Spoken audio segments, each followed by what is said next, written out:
दिवस के उपलक्ष्य में मैं आपको एक पद सुनाने जा रहा हूँ। मोको कहाँ ढूंढे रे बंदे, मैं तो तेरे पास में। मोको कहाँ ढूंढे रे बंदे, मैं तो तेरे पास में। ना मैं देवल ना मैं मस्जिद, ना कावे कैलाश में। ना मैं देवल ना मैं मस्जिद, ना कावे कैलाश में। मैं तो तेरे पास रे बंदे, मैं तो तेरे पास में। ना तो कोने क्रिया कर्म में, ना ही योग बैराग में। ना तो कोने क्रिया कर्म में, ना ही योग बैराग में। मैं तो तेरे पास रे बंदे, मैं तो तेरे पास में। खोजी होए तो तुरतो मिली हो, खोजी होए तो तुरतो मिली हो, पल भर की तलाश में। मैं तो तेरे पास रे बंदे, मैं तो तेरे पास में। कहे कबीर सुनो भाई साधो, हर श्वासों की श्वास में। मैं तो तेरे पास रे बंदे, मैं तो तेरे पास में। एक लाडली बेटी है ये हिंदी, संस्कृत की एक लाडली बेटी है ये हिंदी। बहनों को साथ लेकर चलती है ये हिंदी। सुंदर है, मनोरम है, मीठी है, सरल है, ओजस्विनी है और अनूठी है ये हिंदी। पाथेय है प्रवास में, परिचय का सूत्र है, मैत्री को जोड़ने की सांकल है ये हिंदी। पढ़ने व पढ़ाने में सहज है, पढ़ने व पढ़ाने में सहज है कि सुगम है। साहित्य का असीम सागर है ये हिंदी। तुलसी कबीर मीरा ने इसमें ही लिखा है, तुलसी कबीर मीरा ने इसमें ही लिखा है। कवि सूर के सागर की गागर है ये हिंदी। बागेश्वरी का माथे पर वरदहस्त है, निश्चय ही वंदनीय माँ सम है ये हिंदी। अंग्रेजों से भी इसका कोई बैर नहीं है, अंग्रेजी से भी इसका कोई बैर नहीं है, उसको भी अपनेपन से लुभाती है ये हिंदी। यूं तो देश में कई भाषाएं और भी हैं, यूं तो देश में कई भाषाएं और भी हैं, पर राष्ट्र के माथे की बिंदी है ये हिंदी। धन्यवाद। द्वारिका प्रसाद माहेश्वरी। वीर तुम बड़े चलो, धीर तुम बड़े चलो। वीर तुम बड़े चलो, धीर तुम बड़े चलो। हाथ में ध्वजा रहे, बाल दल सजा रहे।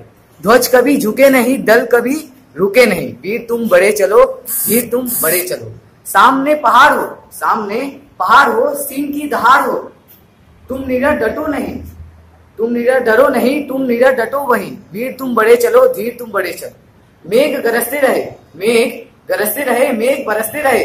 बिजलियां करक उठे, बिजलियां करक उठे। वीर तुम बड़े चलो, धीर तुम बड़े चलो।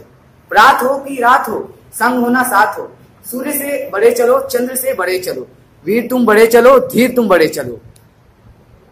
कोकिल बोलो तो क्या लाती हो, संदेशा किसका है। कोकिल बोलो तो ऊंची काली दीवारों के घेरे में, डाकू चोरों बट मारो के डेरे में।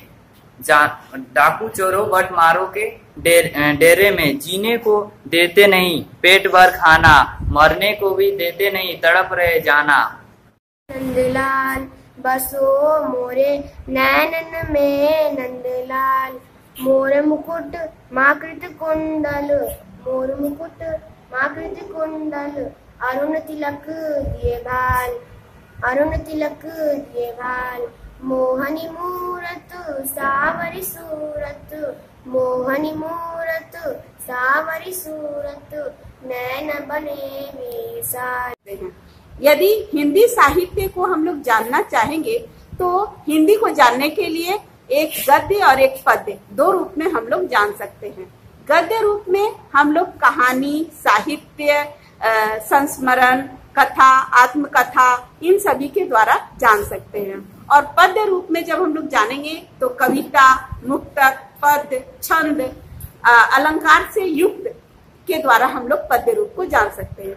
पद्य रूप का गहना जो होता है, जैसे एक स्त्री साड़ी और आभूषण के द्वारा सुशोभित होती है, उसी प्रकार से पद्य को सुशोभित करने के लिए अलंकारों का हम लोगों को प्रयोग करना चाहिए। जैसे अलंकार का प्रयोग करने से कविता का सुंदरता बढ़ जाता है।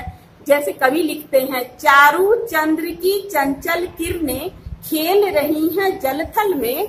चारू चंद्र की चंचल किरणें खेल रही हैं जलथल में।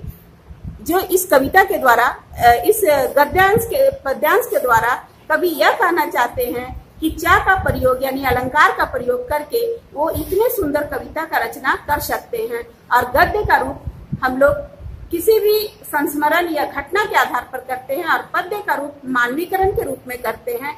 जैसे मेघ आए बन ठन के, 9th क्लास के बुक में दिया हुआ है, तो उसमें कविता को मानवीकरण किया गया है। मेघ को एक दामाद के रूप में प्रदर्शित किया गया है। इस प्रकार से कविता को मानवीकरण का रूप दिया जाता है और कहानी को एक सिंपल या साधारण घटना के आधार पर प्रस्तुत किया जाता है। आज हिंदी दिवस के उपलक्ष्य में मैं देश के सभी कवियों को याद करते हुए अपनी श्रद्धांजलि अर्पित करती हूँ। सर्वप्रथम मैं राष्ट्र कवि मैथिली शरण गुप्त को याद करते हुए उन्हीं की चंद पंक्तियों के द्वारा उन्हें श्रद्धा सुमन अर्पित करती हूँ।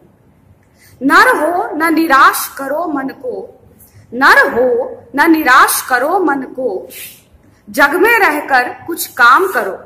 यह जन्म हुआ किस अर्थ अहो, यह जन्म हुआ किस अर्थ अहो, समझो जिसमें यह व्यर्थ ना हो, समझो जिसमें यह व्यर्थ ना हो। कुछ तो उपयुक्त करो तन को, कुछ तो उपयुक्त करो तन को, नर हो न निराश करो मन को। सुभद्रा कुमारी चौहान के द्वारा कहने जा रही हूं, जो झांसी की रानी के बारे में उन्होंने लिखी थी। सिंहासन हिल उठे राजवंशों ने भ्रिकुटी तानी थी, सिंहासन हिल उठे राजवंशों ने भ्रिकुटी तानी थी, बूढ़े भारत में भी आई फिर से नई जवानी थी। गुमी हुई आजादी की कीमत सबने पहचानी थी, दूर फिरंगी को करने की सबने मन में ठानी थी। चमक उठी सन 57 में जो तलवार पुरानी थी, वह जो तलवार पुरानी थी, बुंदेले हर बोलों के मुंह हमने सुनी कहानी थी। खूब लड़ी मर्दानी वो तो झांसी वाली रानी थी। कवि रामधारी सिंह दिनकर द्वारा रचित रश्मि रथी से चंद पंक्तियां मैं आपके समक्ष प्रस्तुत करने जा रही हूँ। क्षमा शोभती उस भुजंग को जिसके पास गरल हो, क्षमा शोभती उस भुजंग को जिसके पास गरल हो, उसको क्या जो दंतहीन विषहीन विनीत सरल हो, उसको क्या जो दंतहीन विषहीन विनीत सरल हो। सच पूछो तो सर में ही बसती है दीप्ति विनय की, सच पूछो तो सर में ही बसती है दीप्ति विनय की। संधि वचन संपूज्य उसी का जिसमें शक्ति विजय की। सहनशीलता क्षमा दया तो तभी पूजता जग है, बल का दर्प चमकता उसके पीछे जब जगमग है। जब नाश मनुष्य पर छाता है पहले विवेक मर जाता है, जब नाश मनुष्य पर छाता है पहले विवेक मर जाता है। धन्यवाद। हिंदी का दिन है, हिंदी दिवस। आज 14 सितंबर के ही दिन हिंदी को संवैधानिक रूप से भारत की आधिकारिक भाषा का दर्जा मिला था। हिंदी को राजभाषा भी कहा जाता है। हिंदी किसी संप्रदाय की भाषा नहीं, यह जन जन की भाषा है। इसे मैं एक कविता के द्वारा पेश कर रही हूँ। हिंदी मात्र भाषा नहीं, संवेदनाओं का उद्धार है। जीने के बदलते ढंगों में भावनाओं का विस्तार है। निहित शब्द शब्द हर अक्षर वात्सल्य है, प्यार है। विधिवत यदि कोई बोले तो कृतज्ञता आभार है, कृतज्ञता आभार है। पीढ़ी दर पीढ़ी आवंटित मूल्यों का उपहार है। एक भाव शैली अनेक शब्दों का भंडार है। गद्य पद्य हो लेखन भाषण शब्दावली अपार है। बोल चाल कोई भाषा हो हिंदी ही आधार है, और यदि कोई अच्छी बोले लगता मंगलाचार है। हिंदी दिवस की शुभकामना सभी को। आज हिंदी दिवस की शुभकामनाएं सभी को। उसके उपलक्ष्य में मैं कुछ पंक्तियां आपको बता रहा हूं। केवल एक भाषा ही नहीं बल्कि भावना का उमड़ता सैलाब है। हर दिन सफलता के नए सोपान गढ़ रही है और एक नई नदी की मनी आगे बढ़ रही है। देश में करीब 77% लोग हिंदी बोलते हैं। यही कारण है कि हिंदी के राजभाषा का दर्ज प्राप्त है। 1992 में पहली बार हिंदी दिवस का आयोजन हुआ था। तब से सिलसिला लगातार बना हुआ है। हिंदी पूरी दुनिया में सबसे अधिक बोली जाने वाली मूल भाषा है। 1911 की जनगणना का रिपोर्ट के अनुसार भारत की सबसे अधिक बोले जाने वाली भाषा हिंदी है।